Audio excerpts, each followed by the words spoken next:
what is important is that we need to rethink how we build the church, that it will be really local church, the indigenous church, because over the last 20 years what we were doing, we were just copying the models which we saw from missionaries in the West, which came from the West.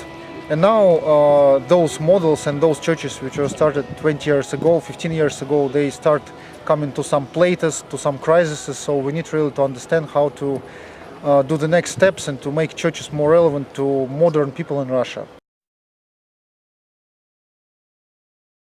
Churches in churches in Russia, I think it was a whole between generations.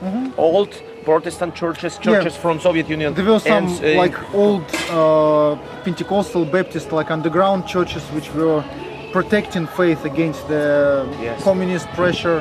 And then we had new churches, and there was not much continuity between many of them.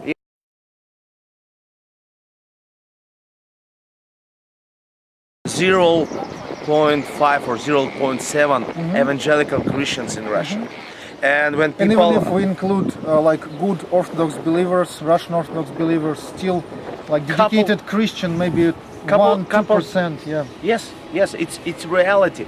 But I believe that gospel really can transform culture, and not only unbelievers say that, oh, this is country and corruption and all these things, it cannot be changed, and many Christians say the same. But I believe that if church becomes alive and influential, it can be changed.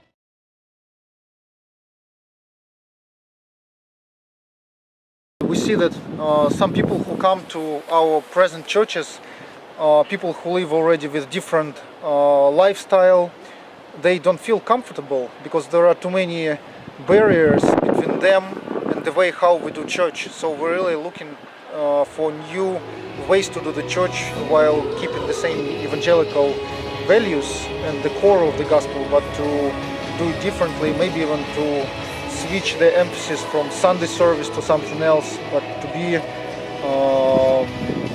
really contextualized to the way how people live here.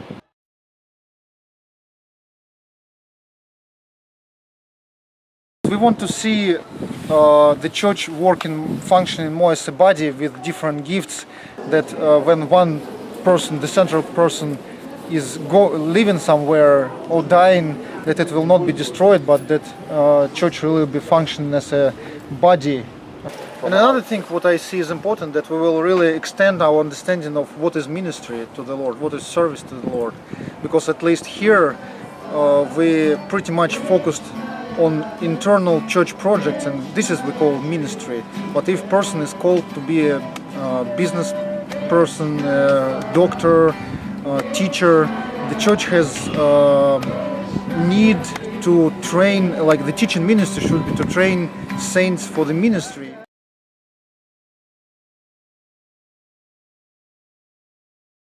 We really understand that probably it's not we who would really create like the next forms of the church life, but it's next generation of our children. But our task is to create the ground for them, such a place where they can really seek the Lord and to create something new. And this is why also we do a lot of emphasis on just teenagers, youth, and to create the not religious way of Christian life for them, so that they can really search for something new.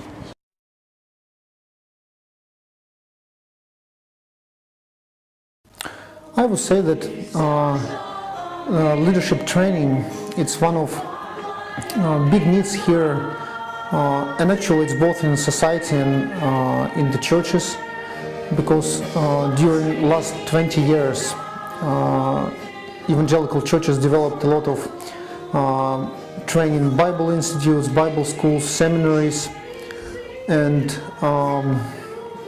however these seminaries, they give good knowledge of Bible, good knowledge of theology, but still the leadership training is something different.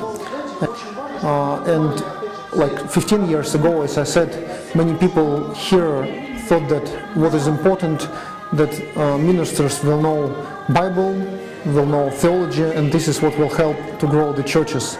But now more and more people understand that it's not enough. It's good foundation, but it's important that they will know how to deal with people, how to introduce change, how to mentor people, and this is all the issues of leadership, which are sometimes not very well covered in standard programs of training.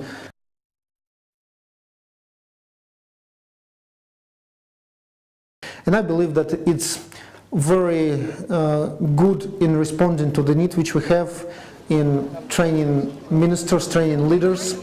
They were talking about the mentoring, how it's related to the character development, to understanding the gifts. And as I see from my experience, it's very, very important to prepare ministers.